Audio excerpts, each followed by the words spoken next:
are things that trigger Lego Star Wars fans, part 29!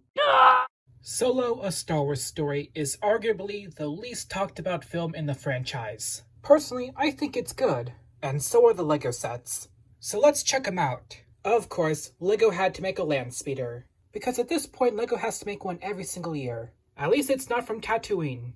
It's from Corellia, and you can tell by the Corellian hound right here. It looks friendly. Of course, we have Han Solo, because he's the main character. And he's definitely not Cedric Diggory, or Hawkeye, or Icarus, or Marty McFly, or, that guy from Jurassic World. And it's a decent minifigure. And same with Kira. I honestly like the hairpiece. So what's interesting about this set? Well, you can drive it, I guess. And you can fire spring-loaded missiles, which, that never happened in the film, but at least it's something. Oh, and there's a container of coaxium.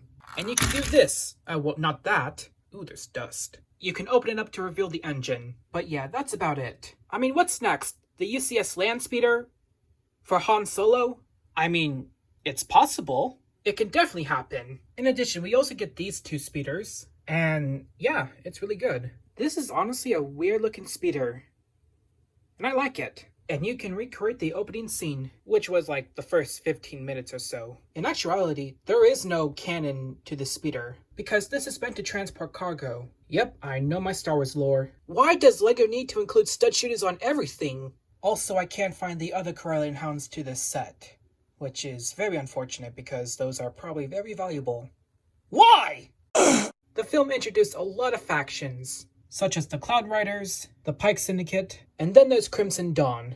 I'm surprised LEGO made a member of the Pikes. To this day, it's the only one. Enfys Nest is interesting, but she doesn't have a face. At least the cape is nice. And fun fact, this guy was in the Phantom Menace. I'd argue that Crimson Dawn is very powerful. I mean, they're led by Darth Maul. Unfortunately, we don't have Dryden Voss, so hopefully he comes in a set in the future. Even Tobias Beckett is good. Is it me, or does the printing look a bit off to you? And of course, we have another Captain Marvel, Kira. I think Kira is an underrated character. She does have a story in the comics, but let's be real, we all wanted it to be a TV show or something like that. Whether you like Darth Maul's cameo or not, you gotta admit, this minifigure looks really good. Except for the misprinted eyes, I'm still not over that. Why? Here's the Imperial Convex Transport. Well, at least a quarter of it. I wish there was more to this set, but this is all we get. I only got this set for the minifigures. We honestly need a battle pack of these range troopers. I don't know where this guy appears in the film. I guess this Han minifigure is good, but Chewie. Just why? It's so weird that for $90, this is all we got. At least it rolls alright. This was not even part of the train. At least there's an interior, and same with this one right here. Honestly, this set should have been motorized. It's better off that way. Also, the stickers are starting to peel, which is really unfortunate. Oh, why?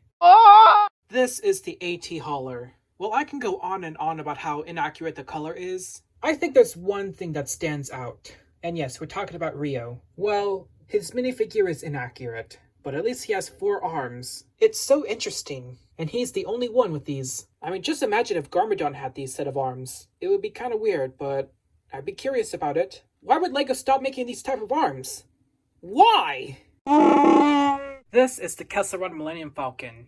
It made the Kessel Run in 12 parsecs. Who knew a piece of junk would look fancy? For the minifigures, they're really good. But where's L337? I guess this is what they were trying to go with, but it's not L3. As always, Lando is great. But still, that Chewie.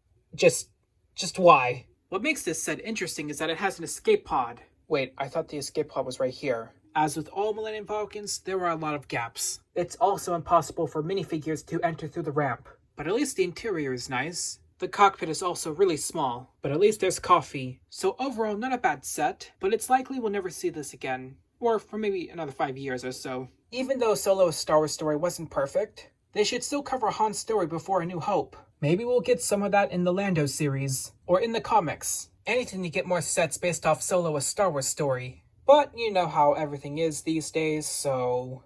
Why?